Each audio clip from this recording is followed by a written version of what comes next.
13/2/2024 సాయంత్రం 8:30 గంటలకి జగన్మోహన్ రెడ్డి గారికి ఇక్కడ దెబ్బ తగిలిందని, రక్తం వచ్చిందని చిన్న ఫస్ట్ ఎయిడ్ చేశాను బస్సులోనే. ఆ తర్వాత కూడా ఆయన కార్యక్రమం కంటిన్యూ చేశాం, ఆగిపోలా. తర్వాత కార్యక్రమం అయిపోయిన తర్వాత అర్ధరాత్రప్పుడు హాస్పిటల్కి వెళ్ళి ఊడి సర్టిఫికేట్ తీసుకున్నాను.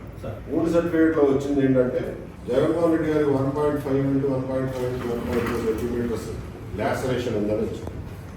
అలాగే వెల్లంపల్లి శ్రీనివాస్ గారికి ఎబ్రేషన్ 2 to 3 millimeters ఎబ్రేషన్ ఉందని చెప్పి అప్పర్ ఐ కింద ఉందని చెప్పి రాశారు. ఇది జరిగిన సంఘటన.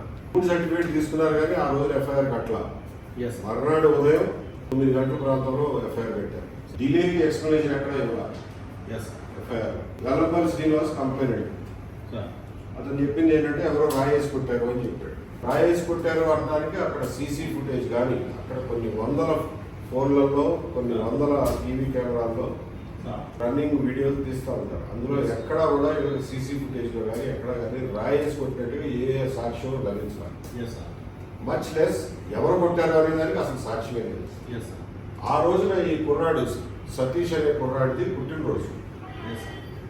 మర్నాడు ఆయన పుట్టినరోజు అయితే ఈ సంఘటన జరిగిన రోజు అర్ధరాత్రప్పుడు వీళ్ళు ఫ్రెండ్స్ అందరూ కలిసి ఆ సెంటర్లో డాబాపట్ల సెంటర్లో కేక్ కట్ చేసుకున్నారు. కేక్ కట్ చేసుకుని కొంచెం ఏమో క్యాబ్లో వేసుకుంటారు.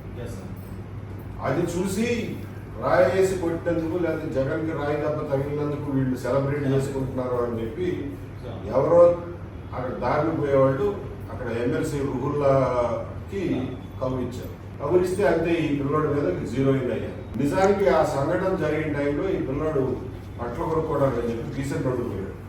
పుట్టినరోజు బట్టలు కొనుక్కోవడానికి. దానికి అతని దగ్గర ఏమి ఆధారాలు ఉండవు. కాకపోతే అతని సెల్ ఫోన్ మూవ్మెంట్ చూస్తే మీరు ఆ టైంలో రీసెంట్ రోడ్లో మీకు లొకేషన్ కనిపిస్తుంది. ఈ పిల్లోడితో పాటు తిరిగే పిల్లలందరినీ 6-7 మందిని సడన్ గా ఇంట్లో నుంచి ఎత్తుకుపోయి 1 టౌన్ వెనకాల CCS లో పడేసి విరగబాది నువ్వు ఒప్పుకో లేకపోతే మీ అమ్మా నాన్నని కాల్చి పడేస్తాం, నువ్వు ఒప్పుకుంటే నీకు 2 లక్షలు ఇస్తాం అని చెప్పి బెదిరించారు. విపరీతమైన స్ట్రెస్ లో పెట్టారు. తర్వాత ఎవడు చెప్పాడో మీకు పేరు తెలియదు కానీ పెద్ద దుర్గారావు అని చెప్పి ఇతను బ్రదర్ అవుతాడా, ఇది బాబాయ్ అవుతాడు. ఇతను పాలిటిక్స్ లో యాక్టివ్గా తిరుగుతాడు. ఇతని పేరు చెప్పారు. ఈ పిల్లాడిని తీసుకుని వెళ్ళి వాళ్ళ ఇల్లు చూపించమని చెప్పి ఇతన్ని పిక్ చేశారు. ఇతన్ని పికప్ చేసి ఇతన్ని మళ్ళా CCS లో పట్టుకుని ఇరగొట్టి అక్కడి నుంచి మైలవరం షిఫ్ట్ చేసి మైలవరంలో బట్టలు తీసి కాళ్ళు పంగలు తీసి కాళ్ళ మీద ఒంటి నిండా ఇచ్చకొట్టు కొట్టారు. 5 రోజులు పట్టు. సలీం గారు లాయరు, ప్రోబోలో లాయరు. ఆయన ఫీజు తీసుకోకుండా ఆయన అప్పుడు ముందే కోడికత్తి సీనికి లాయర్గా ఉన్నాడు కాబట్టి ఆయన వచ్చి వాలంటరీగా ప్రోబోలో కేసు టేకప్ చేసి సెర్చ్ వారెంట్ వేసి 22వ తారీఖున హెవియస్ కార్పస్ వేస్తాను ప్రిపేర్ అయిన టైంలో ఇక వాళ్ళ చేతగాక ఈ దుర్గారావు వదిలిపెట్టారు. దుర్గారావు ఇచ్చిన ఆఫర్ ఏంటంటే నీకు 50 లక్షలు క్యాష్ ఇస్తాము, వైసీపీలో మంచి పోస్ట్ ఇస్తాము, నువ్వు కేవలం బోండామ్మ పేరు లోకేష్ గారి పేరు చెప్పు చాలు. బోండామ్మ చెప్తే నేను చేయించాను, నేను 1000 రూపాయలు ఇచ్చి ఈ పిల్లోడితో రాయి వేయించాను అని చెప్పు చాలు అని బలవంత పెడితే ఇతను ఒప్పుకోవాలి. నేను అటువంటి ఏదో పనులు చేయను అని చెప్పి నిజాయితీ. కేసులో బిల్డప్ చేసిన కేసు ఏంటంటే ఎఫ్ఐఆర్ అసలు ఇతను ఐడెంటిఫై చేయడానికి వాళ్ళు ఎంచుకున్న మార్గం ఏంటంటే ఇతని ఫ్రెండ్ చుట్టం కూడా వాడు చిన్నదుర్గారు వాడి పేరు నుంచరా చిన్నదుర్గారు ఇలాంటి ఫ్రెండ్స్ తిరుగుతూ ఉంటారు. ఆ రోజు సాయంత్రం ఇతను చేతిలో ఒక రాయి పట్టుకుని ఆ బ్రిడ్జి దగ్గర ఉన్నట్టు ఈ పిల్లోడు అట్లా పోతా అంటే అరే నువ్వు కూడా ఒక రాయి పట్టుకోరా జగన్ని రాయి వేసి కొడదామని చెప్పినట్టు నాకు వద్దురా అని చెప్పి అతను ముందుకు వెళ్ళిపోయినట్టు అతను ఆ రోజు రాత్రి వాళ్ళ నాన్న చెప్పాడట. ఇది 13వ తారీఖు రాత్రి. 14వ తారీఖు సాయంత్రం అప్పుడు ఎక్కడో స్కూల్ దగ్గర కూర్చుని ఉంటే ఇతను అన్నాడు నేనే వేసి కొట్టాను ప్రమాణంగా తగిలింది అని అతను విన్నట్టు వెళ్ళి వాళ్ళ ఫాదరే చెప్పినట్టు. ఎప్పుడు 14వ తారీఖు నైట్ చెప్పి 7:30 నిద్రపోయాడు. 15వ తారీఖున వాళ్ళ నాన్న ఏం చేయడు. 16వ తారీఖు మార్నింగ్ వాళ్ళ నాన్న వెళ్ళి బీఆర్ఓకి స్వర్ణలత అని ఒక లేడీ బీఆర్ఓకి చెప్పినట్టు ఎక్స్ట్రా జ్యుడిషియల్ కన్ఫెషన్.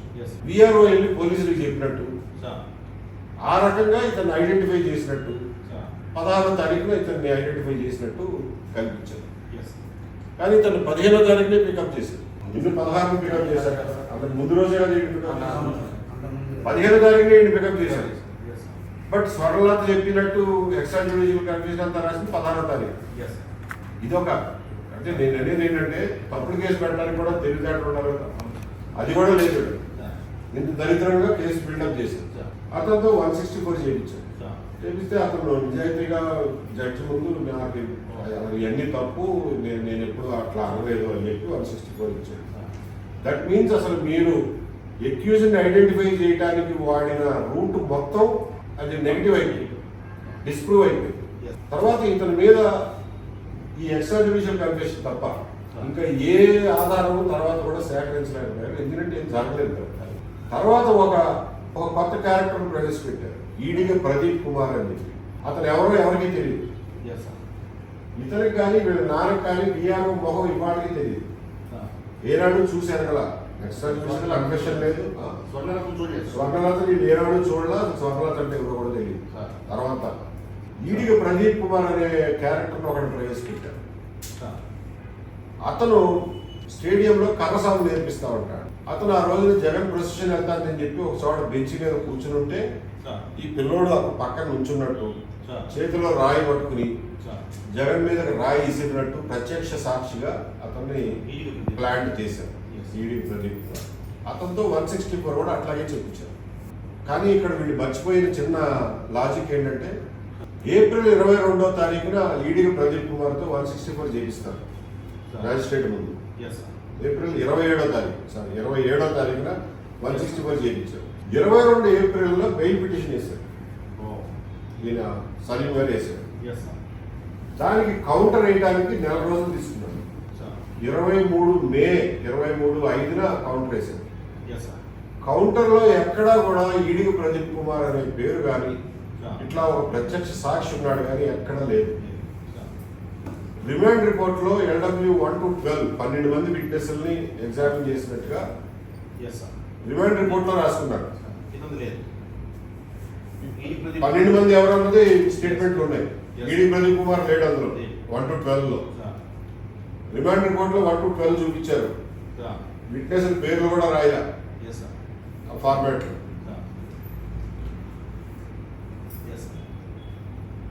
కౌంటర్ వేసిన దాంట్లో కూడా 1 to 12 అనే అంటున్నారు తప్ప 13th విట్నెస్ ఉన్నట్టుగా ఎక్కడ కౌంటర్లో రాయాలి. అంటే ED Pradeep Kumar does not exist on records, but he exist in a magisterial recording of statement 164. అతను నిజంగా ప్రత్యక్ష సాక్షి అయితే అతనితో TIP పీరియడ్ చేయించాలి, టెస్ట్ ఐడెంటిఫికేషన్. 45 రోజుల పాటు ఇతను రిమాండ్లో ఉంటే టెస్ట్ ఐడెంటిఫికేషన్ పీరియడ్ కూడా చేయాలి, ఫైల్ కూడా చేయాలి టెస్ట్ ఐడెంటిఫికేషన్ పీరియడ్. 23 మే నాడు కౌంటర్ వేస్తే 28వ తారీఖున మ్యాజిస్ట్రేట్ గారు బెయిల్ ఇచ్చింది. బెయిల్ ఇస్తూ ఆవిడ రాసింది ఏంటంటే ఇతనికి ఏ మోటివ్ ఉన్నట్టుగా ఇంటెన్షన్ ఉన్నట్టుగా ఎక్కడ మీరు ఎవిడెన్స్ తీసుకురాలా, 2 టెస్ట్ ఐడెంటిఫికేషన్ పీరియడ్ చేయడానికి ఏ చర్యలు తీసుకోవాలా, ఏ రకమైనటువంటి సాక్ష్యాలని మీరు తీసుకురాలా కాబట్టి నేను బెయిల్ ఇస్తున్నాను అని చెప్పి బెయిల్ ఆర్డర్లో రాసింది. అంటే దోస్ ఆర్ ఆల్ అబ్జర్వేషన్స్. అంటే ఎక్కడా వీళ్ళు రిటర్న్ కౌంటర్లోనే కాకుండా ఓరల్ ఆర్గ్యుమెంట్స్లో కూడా ఎక్కడా ప్రదీప్ కుమార్ గురించి కానీ 13వ విట్నెస్ గురించి కానీ మాట్లాడలేదని మనకు అర్థమవుతుంది. బెయిల్ ఆర్డర్లో కూడా మ్యాజిస్ట్రేట్ గారు 1 to 12లోనే రాసింది. ఇది జరిగిన విషయం. మేము డిమాండ్ చేసేది ఏంటంటే ఇవాళకి కూడా ఆ బెయిల్ కండిషన్స్ ఫుల్ఫిల్ చేయడం కోసం వారం వెళ్ళి పోలీస్ స్టేషన్లో సంతకం పెట్టి రావాల్సి వస్తారు. పోలీస్ స్టేషన్లో సంతకం పెడితే నీళ్లు తీసుకురా, ఇల్లు పోలీస్ స్టేషన్ ఊడు, ఆ పని చేయి ఈ పని చేయి అని చెప్పి ఇవాళకి కూడా ఆ పిల్లడితో పనులు చేయించుకుంటారు. ఇంత అవసరం ఏమి లేదు పోలీస్ స్టేషన్. అందులో పోలీస్ డిపార్ట్మెంట్ ఆ రోజున ఏ కారణాల వల్ల అయితే కానివ్వండి దుర్మార్గంగా ఒక అమాయకుడి మీద, ఒక ఒంటె కుర్రాడి మీద, వాడు ఒంటూ కుర్రాడు వాడికి కానీ పైన 2 గుడ్డి ఆడికి కొంచెం బై బర్త్ వాడు వీక్ ఫెలో.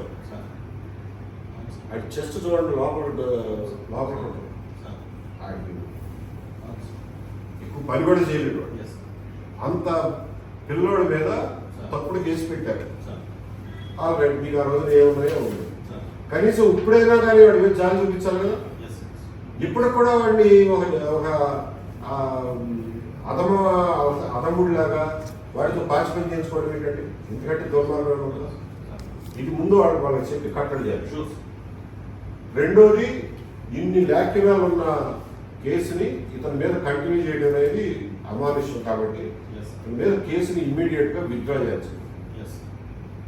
విత్డ్రా చేసి ఫైనల్ రిపోర్ట్. ఈ కేసులో అసలైనటువంటి ఇంజర్డ్ ఎవరైతే ఉన్నాడో జగన్మోహన్ రెడ్డి గారు, ఆయన స్టేట్మెంట్ కూడా తీసుకున్నారు. ఈవెన్ ఈ స్టేట్మెంట్ ఈజ్ నాట్ రికార్డెడ్. అంటే ఇంజర్డ్ స్టేట్మెంట్ లేకుండానే కేసు ఉంటుందా? So this case cannot be sustained. It has to be throne in to the dustbin. So మా డిమాండ్ ఏంటంటే కేసు అర్జెంట్గా క్లోజ్ చేయండి. వాళ్ళు బెయిల్ బాండ్స్ ఆయన ఇప్పించారు. ₹1,00,000 బెయిల్ బాండ్ కట్టించారు క్యాష్. వాళ్ళ బతికెళ్తా వాళ్ళంతా రోజు వడ్డీ పని చేసుకునేవాళ్ళు. వాడు కొట్టిన దెబ్బలకి వాడు ఇవాడికి అన్నం కూడా కలుపుకోలేకపోతాడు. వాస్తవం. వాళ్ళ అమ్మ అన్నం కలిపి పెట్టాల్సి వస్తుంది. First demand is that case should be closed. రెండోది, ఇంత దుర్మార్గం కేసు ఇంత దుర్మార్గంగా ఒక అమాయకుడి మీద పెట్టి థర్డ్ డిగ్రీ ఉపయోగించి మానసికంగాను శారీరకంగాను క్షోభం గురి చేసి థర్డ్ డిగ్రీ ఉపయోగించి అటువంటి బెదిరింపులు బెదిరించిన పోలీస్ ఆఫీసర్ల మీద ఎట్టి పరిస్థితుల్లో చర్యలు తీసుకోవాల్సింది. డిపార్ట్మెంట్ చర్యలు తీసుకుంటారో వాళ్ళ మీద ఐపీసీ కేసులు పెట్టుకుంటారో మీ ఇష్టం. But action should be taken on them and they should confess what they have done and why they have done.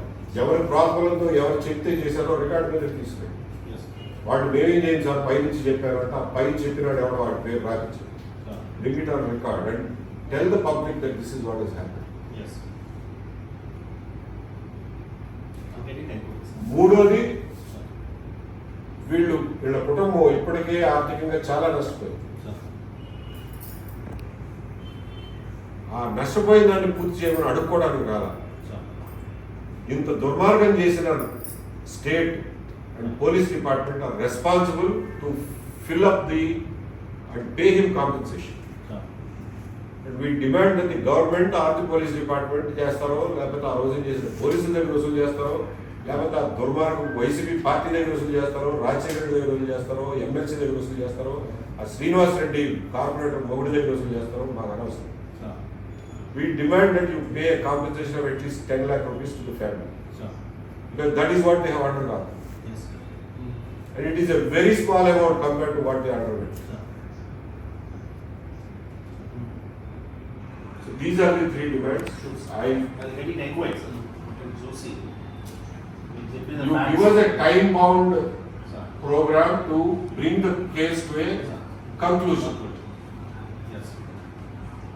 Kindly give us a time frame. Maybe a month or two, sir. In a month's time.